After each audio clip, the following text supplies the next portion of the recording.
Margaret Sullivan's breath caught in her throat as she stood before the decaying Victorian farmhouse, her childhood home. The air smelled of rain and rusted memories. At 58 and 6 months pregnant, she looked wildly out of place among the overgrown ivy and cracked shutters.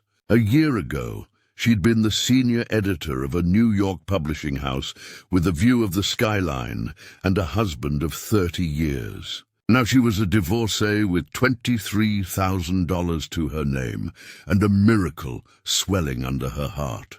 When she turned the key, the door groaned open like an old ghost exhaling. Inside, dust motes swirled in the slanting afternoon light, the ghosts of her parents' laughter lingering beneath layers of neglect. Her siblings had written the house off as worthless, but Margaret had nowhere else to go. Each step across the creaking floors echoed through time, her hand instinctively resting on her belly as if the unborn child might recognize the sound of home. But something else lived here too. In the attic, behind boxes of faded holiday ornaments, she found a portrait, her family in 1972, and there, cropped at the edge, a small hand that didn't belong to anyone she remembered. A missing child, a hidden sibling, a question that burned like lightning across her mind.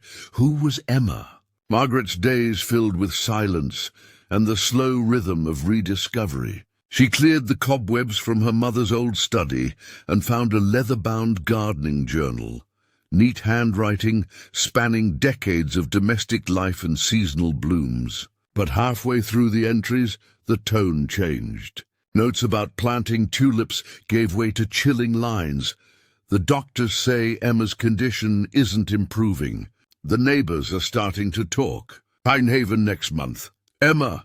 The name stabbed through the fog of memory like a ghost whispering through time. Margaret flipped frantically through the pages, told the children Emma went to live with Aunt Judith. Margaret keeps asking questions. The East Wing sealed off as planned. A tremor ran through her hands. The East Wing, she hadn't even tried those doors yet. And there was something else.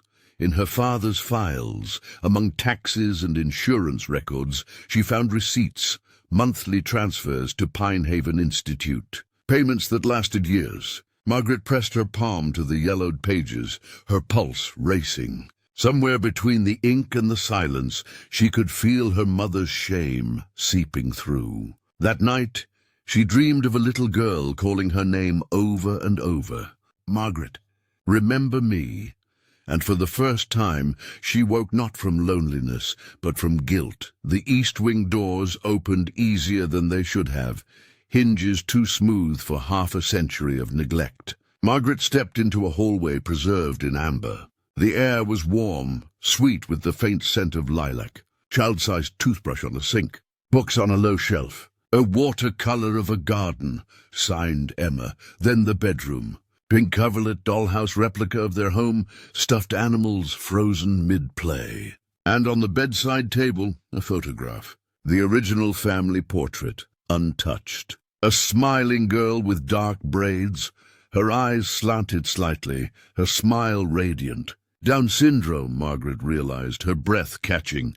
And with it came the flood. Emma laughing in the garden. Emma crying when the neighbors teased. Emma holding her hand. She had a sister she'd forgotten. In her mother's diary, the words "collection secured" now felt sinister. Margaret fell to her knees, whispering, "How could I forget you?" The air around her pulsed with memory, 50 years of silence pressing against the walls. When her vision blurred, she didn't notice the faint hum of light, the East Wing glowing softly, as if it had been waiting for her to come home.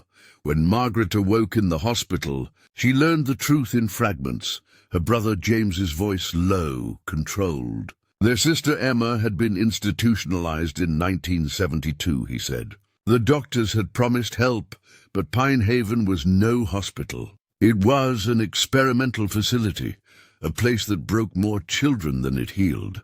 The neighbors had complained, the school board had refused accommodation, and their father, the image-conscious accountant, had agreed to make the problem disappear. It was a different time, James said, but Margaret saw only cowardice. She demanded to know what happened after Pinehaven closed, but his silence said everything. Alone in the sterile hospital room, she wept, not only for Emma, but for the girl she'd once been, whose memories had been scrubbed clean by the adults meant to protect her. That night, she promised her unborn daughter she would find Emma and she would bring her home. Once discharged, Margaret returned to the farmhouse and enlisted her reluctant sister, Catherine. They scoured their father's archives, boxes stacked with decades of guilt disguised as order. Letters, payments, medical files, all pointing to Pinehaven's closure in 1980. Then one clue changed everything. Burlington Trust. Not a place, but a financial guardian for transferred patients. Where had Emma gone? Margaret's laptop screen glowed late into the night as she searched every trace of Pinehaven's aftermath. Lawsuits, abuse, government shutdown. And one name kept reappearing: Sunnybrook Residential Center, Greenfield, Massachusetts. A program for adults with developmental disabilities. She found a photo on their website, a woman with dark braids streaked with silver, smiling as she tended to a garden. Margaret's hand trembled. It was Emma, 58 years old, alive. Her text to Catherine was simple: "I found her. The first meeting at Sunnybrook shattered the half-century of separation like glass." Emma didn't recognize Catherine at first, but when Margaret visited, everything stopped. The moment Emma saw her, she whispered, "My Margaret." The staff said Emma sometimes spoke of her twin, a word that froze the air between them. Twin. James later confirmed the impossible truth.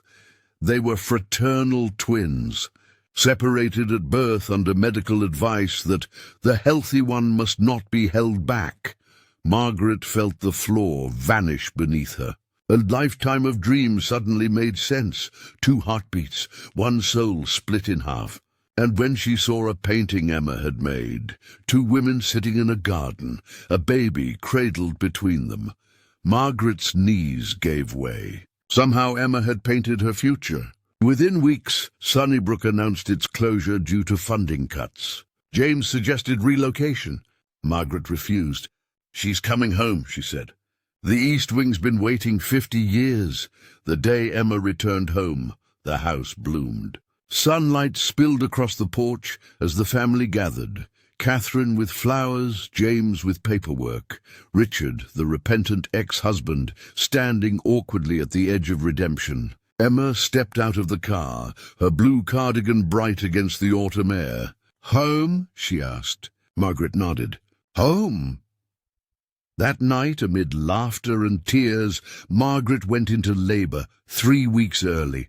Chaos erupted, and through it all, Emma stayed, her hand clasped around Margaret's, guiding her through each contraction with the same calm rhythm of their childhood. When the baby was born, small, perfect, and crying, Emma leaned close. "Hello, baby. I am your Aunt Emma." The infant's tiny hand reached toward her voice, and in that sacred silence, Margaret realized her sister had never left her. She named the baby Emma Rose, the twin reborn, the circle unbroken. A year later, the Sullivan garden flourished again. Emma and little Emma Rose knelt among rose bushes, singing softly as sunlight warmed their faces. The house, once heavy with secrets, now rang with life, art on the walls, laughter in the halls. Emma's paintings, once therapy, had become local treasures, her story a symbol of healing and belonging. Margaret stood watching from the porch, one hand on her heart, the other holding a family Bible newly updated, Emma's name finally written in ink beside her own. The past had not been erased. It had been redeemed. "Seeds under snow," Emma once said. "Still growing even when you can't see." Margaret smiled, knowing she was right. For the first time in her life, the Sullivan family was whole. a testament to memory, forgiveness, and the unbreakable thread of love. And if this story moved you, if it reminded you that family can bloom again even after 50 years of winter, take a moment to like, share, and subscribe. Because sometimes the stories we uncover remind us of who we were always meant to be.